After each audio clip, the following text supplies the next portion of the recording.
Building with textiles is a tradition which goes back thousands of years, from yurts made out of animal skins through to the Roman shade structures installed at the Colosseum. But the inclusion of technical fabrics within mainstream architecture has a more recent history. In the 1960s, German architect Frei Otto pushed the boundaries of membrane technology and opened people's eyes to what can be created with tensile fabric. 20 years later, Architen Landra was founded with the aim of building technically advanced and aesthetically beautiful fabric architecture. Since I started this company, and it feels like only a few weeks ago, but in fact it's almost 30 years. Since those first years, much has changed. Fabric technology has advanced, design and engineering has become computerized, manufacturing techniques have improved vastly. But our original philosophy has remained the same. Few methods of construction can compete with the impression given by lightweight tensile structures. They bring style, curvature, translucency, and clear, large spans to building schemes. We have always thrived on working with architects and designers who feel as passionately as we do about fabric architecture. This presentation is designed to inform, inspire, and get people talking about the possibilities of working with tensile fabric.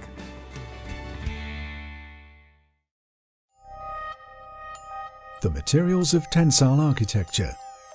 The materials used to create tensile architecture are constantly in development. As sustainability and performance issues become more and more important, we demand more and more from the technical fabrics we use. The biologically based woven cotton and canvas materials which were used to create the first fabric structures have been replaced by some of the world's most technical man-made fabrics to achieve lasting, permanent fabric architecture. Modern coated fabrics have similar aesthetic properties, but offer significant performance advantages such as increased strength, ease of cleaning, printability, solar shading, and acoustic characteristics. Modern coated fabrics will also resist the absorption of atmospheric moisture, resulting in much longer lifespans and better dimensional stability. In general, we use two generic types of fabrics: structural coated fabrics and mesh fabrics. Structural coated fabrics consist of a woven base cloth made of warp threads that run the length of the roll and fill threads across the width. This base cloth is then covered by a protective layer on both sides.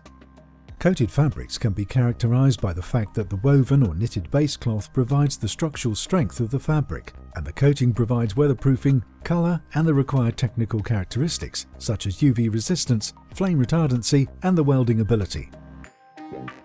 In contrast, mesh fabrics are made up of coated cloth with spacing between the thread bundles.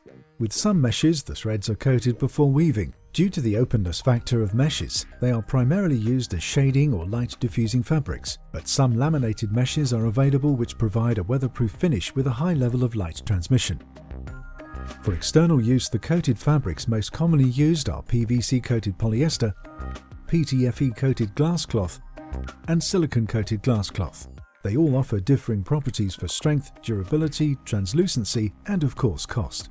By comparing these with the client's requirements, we can help decide the optimum material for any project. PVC-coated polyester scores well when measured in terms of its strength.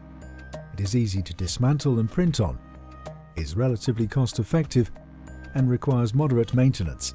However, it doesn't last as long and has a lower light transmission than other available fabrics. In contrast, PTFE-coated glass cloth offers durability, strength, and Class O flame retardancy. However, it is not suitable for demountable structures and is one of the more expensive fabrics we offer. PTFE-coated glass cloth is often used in harsh climates, such as desert environments, due to its ability to withstand high levels of UV and sand abrasion. For projects where light transmission is important, silicone-coated glass cloth is a viable option. Offering many of the same properties as PTFE-coated glass cloth, silicone has the added advantage of requiring little maintenance and offering high translucency.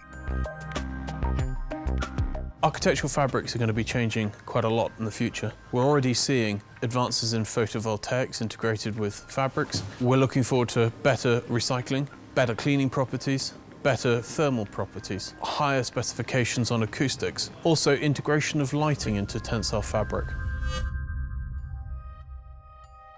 The forms of tensile architecture. While it is possible to have a flat tensile membrane, the key to strength and stability in tensile architecture lies in the principles of double curvature. Anticlastic curvature is where the curvature is in different directions or at 90 degrees to each other.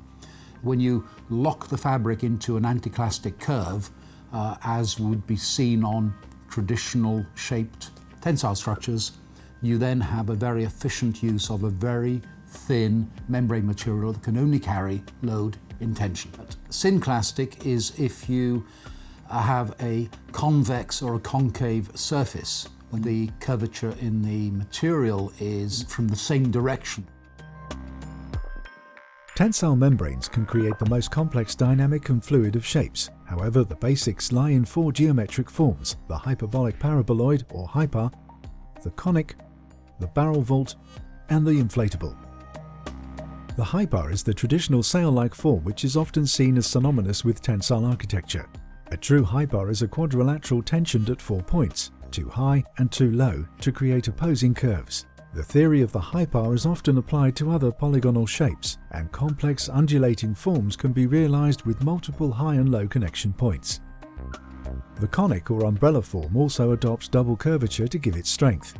In this case, the loads are spread horizontally around the full fabric form and vertically from the apex to the base.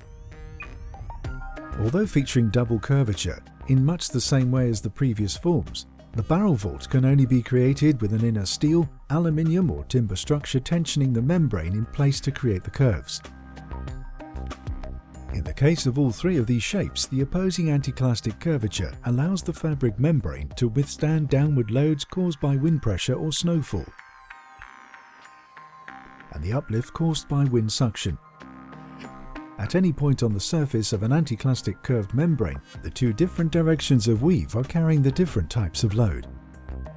The final form is the inflatable cushion, which adopts a synclastic rather than anticlastic form to create a dimensionally stable shape. Much like a balloon, inflatable cushions are created where constant air pressures form the fabric into a shape. Air pressure maintains the tension under which the fabric needs to be to absorb the environmental loads which will be acting on the membrane, trying to de-stress or collapse the shape. This cushion form is most commonly used with a clear foil material called ETFE foil, but can also be used with more traditional tensile fabrics such as PVC-coated polyester or PTFE-coated glass cloth.